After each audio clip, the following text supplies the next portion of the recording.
Hello students. हमने first lecture के अंदर जो कंट्रोल और कोऑर्डिनेशन है उसकी जनरल सा इंट्रोडक्शन किया था, है ना, कि स्टिमुलस क्या होता है या रेस्पॉन्स क्या होता है। अब हम हमारे मेन टॉपिक की तरफ चलते हैं और सबसे पहले हम बात करेंगे कंट्रोल और कोऑर्डिनेशन की डेफिनेशन। क्लियर? तो इस कंट्रोल और कोऑर्डिनेशन की डेफिनेशन से पहले एक छोटा सा एग्जाम्पल देती हूँ। आप लोग जब स्कूल में रहते हो तो जितने भी डीपी रहते हैं, है ना, या हमारे जो कोच वगैरह रहते हैं, वो क्या करते हैं, बच्चों को इंस्ट्रक्ट करते हैं कि आप लोग रो में चलिए या इतने ही बच्चे एक साथ रूम से बाहर हो सकते हैं, है ना, ताकि डिस्टरबेंस ना हो। तो इसकी वजह से क्या रहता है कि जितने भी स्कूल के स्टूडेंट्स रहते हैं उनको पता है अब बेल लगी, इतने स्टूडेंट्स पानी के लिए जा सकते हैं या इतने स्टूडेंट्स वॉशरूम के लिए जा सकते हैं। तो आप लोगों को जो कंट्रोल कर रहा है इस चीज़ के लिए वो कौन है? आपके कोचिंग स्टाफ्स, है ना। इसके अलावा आपके जो डीपी वगैरह हैं, प्रिंसिपल जो रहते हैं स्कूल के। तो सिमिलर वे में चाहे जितने भी लिविंग ऑर्गेनिजम्स हो, उनकी हर एक एक्टिविटी को कंट्रोल करने वाला, रेगुलेट करने वाला एक सिस्टम होता है। और हमारी इन्हीं एक्टिविटीज़ को जो रेगुलेट करता है उसी सिस्टम को बोलते हैं कंट्रोल एंड कोऑर्डिनेशन। देखो, हम कई बार कहते हैं कि एक दूसरे की हेल्प करो, है ना, कोऑपरेट करना, कोऑपरेट, एक सहायता करना। तो वहीं से ही इसी टर्म को समझो बेटा, कंट्रोल। कंट्रोल का मतलब क्या होता है? Ability to regulate vital activities by a proper regulating system. Vital, vital का क्या मतलब होता है? नेसेसरी, है ना, कि वो सारी की सारी activities which are necessary for the survival, जो हमारे जिंदा रहने के लिए ज़रूरी है, उन एक्टिविटीज़ को जो रेगुलेट करने वाला सिस्टम है उसी को हम क्या बोलते हैं? कंट्रोल। क्लियर? कि एबिलिटी हमारे अंदर इतनी हिम्मत है कि हम किसी सिस्टम को क्या कर सकते हैं? रेगुलेट करना। और किसी को रेगुलेट करने की ही एबिलिटी को हम क्या बोलते हैं? कंट्रोल। क्लियर? कोऑर्डिनेशन एक ऐसा प्रोसेस जिसकी वजह से जो ऑर्गन्स रहते हैं वो एक दूसरे के साथ इंटरेक्ट करते हैं, एक दूसरे के साथ काम करते हैं, जिसकी वजह से ये सारी की सारी वाइटल एक्टिविटीज़ होती हैं। जैसे कि फॉर एग्ज़ाम्पल हमने जब लाइफ प्रोसेस के अंदर न्यूट्रिशन पढ़ा था, है ना, न्यूट्रिशन के अंदर हमने क्या पढ़ा कि जो ह्यूमन डाइजेस्टिव सिस्टम है उसमें कई सारे ऑर्गन्स मिलके काम करते हैं। कैसे? जैसे सबसे पहले जो माउथ रहता है उसका काम क्या रहता है? फूड की चीविंग, है ना, और इसके अलावा टेस्ट वगैरह का काम, सलाइवा को मिक्स करने का काम, ये सारा काम किसका था? माउथ का। देन उसके बाद माउथ के बाद जो ईसोफेगस रहती है उस फूड को क्या करती है? नीचे की तरफ मूव आउट करवाती है।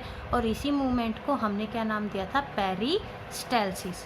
पेरिस्टाल्सिस, ईसोफेगस ने अब उसको भेजा स्टमक, स्टमक ने भेजा हमारी स्मॉल इंटेस्टाइन, और स्मॉल इंटेस्टाइन ने भेजा लार्ज इंटेस्टाइन। इनको कैसे पता कि सबसे पहले फूड को यहाँ जाना है, फिर यहाँ से यहाँ, और उस फूड को ये इंस्ट्रक्शन कैसे मिली कि यहाँ पर डाइजेशन होगा, यहाँ पर नहीं होगा?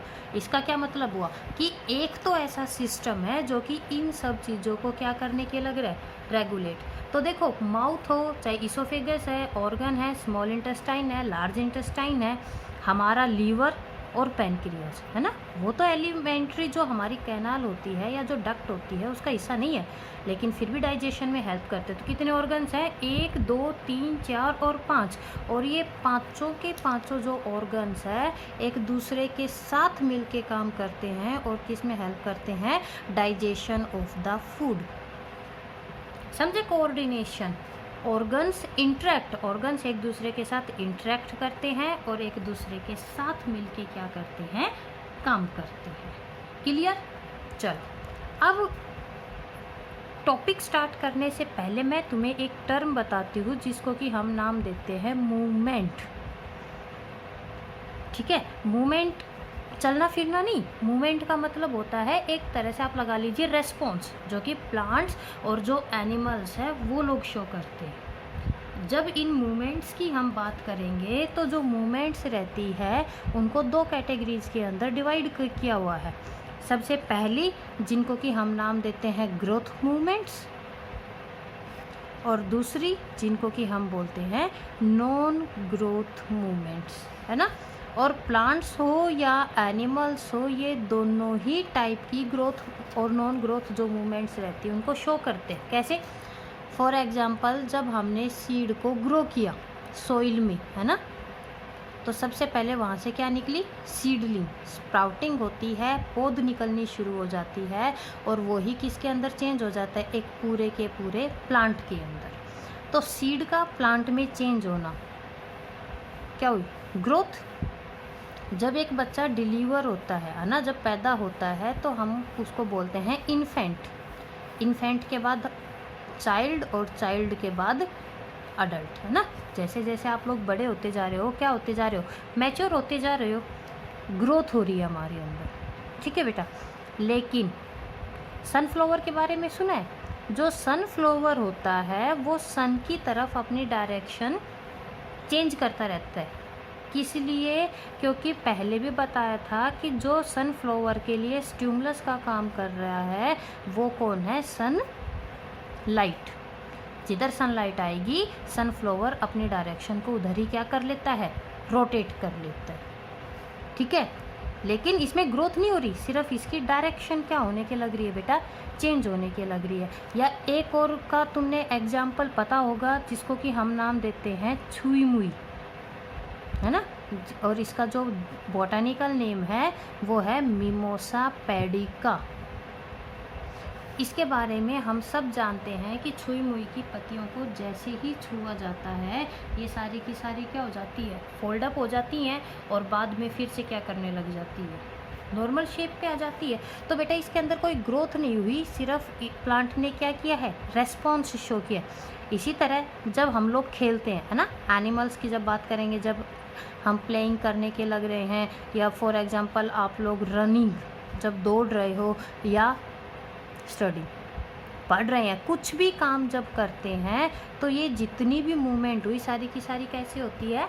नॉन ग्रोथ मूवमेंट, ठीक है। क्लियर कि ग्रोथ को क्या क्या मतलब होता है और नॉन ग्रोथ का क्या मतलब होता है।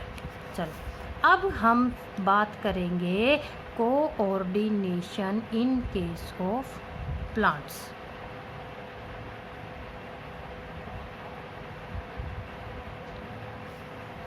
ठीक है, कि प्लांट्स के अंदर कंट्रोल और कोऑर्डिनेशन कौन करने के लग रहा है। जब हम प्लांट्स की बात करेंगे बेटा, तो जब प्लांट्स की बात आती है, प्लांट्स के पास में कोई भी नर्वस सिस्टम नहीं होता, ठीक है, कोई भी नर्वस सिस्टम नहीं होता, सिर्फ कुछ केमिकल्स रहते हैं जो कि उनके जितने भी जो फंक्शंस रहते हैं उनको क्या करते हैं? कंट्रोल करते हैं। क्लियर?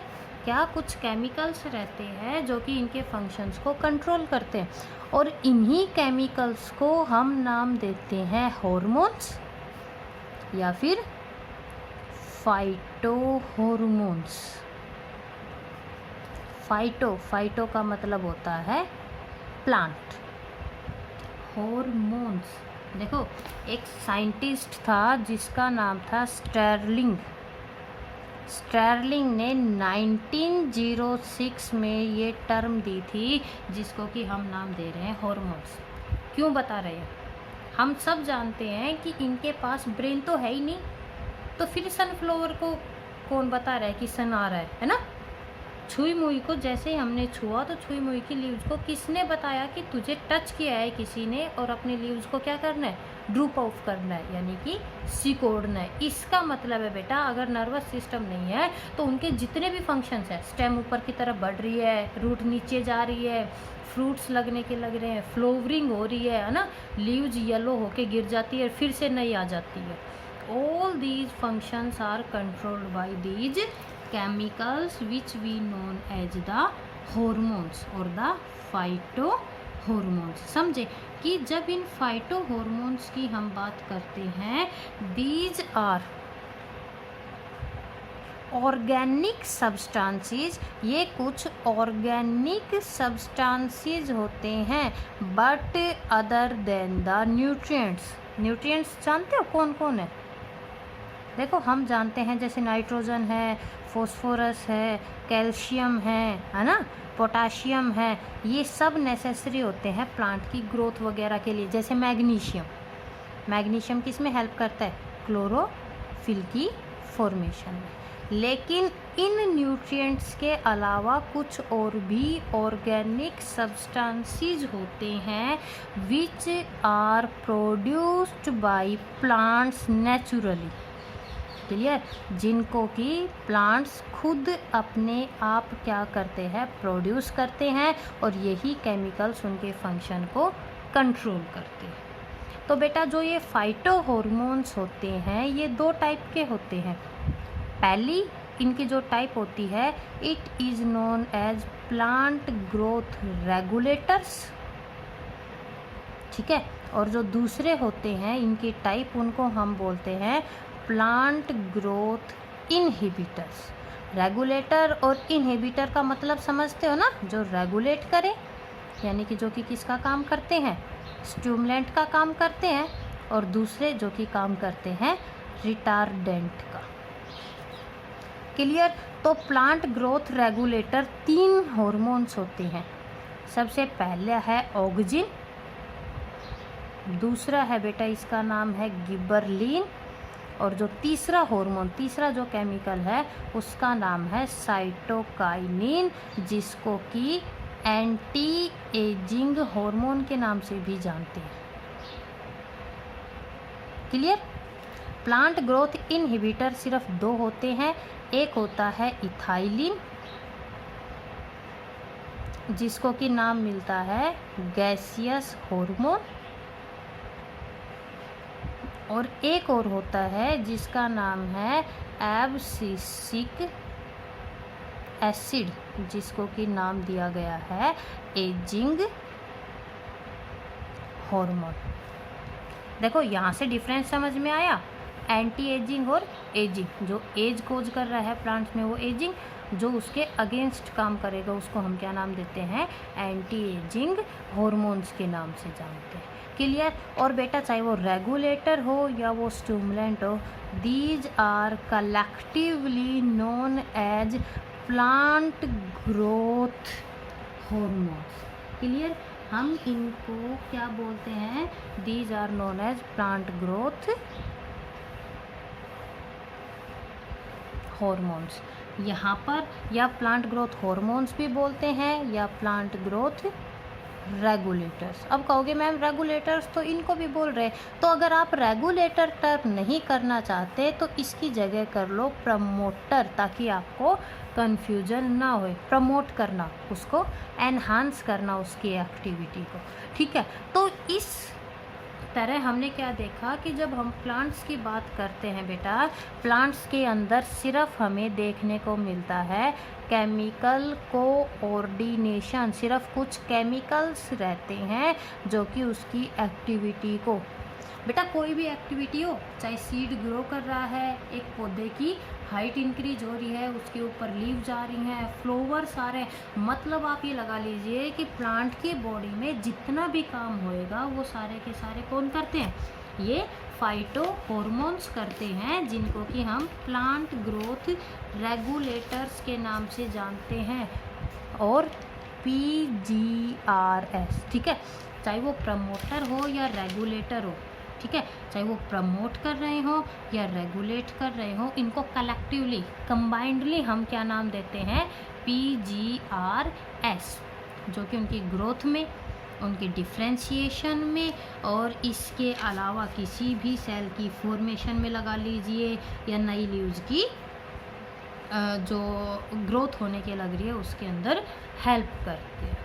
अब नेक्स्ट वीडियो में हम 1 बाय 1 इन हार्मोन्स के बारे में बात करेंगे कि कैसे ऑक्सिन बनता है, ये काम कर रहा है, या कैसे ये इनके फंक्शंस रहते हैं, ये कैरी आउट होते हैं। ओके।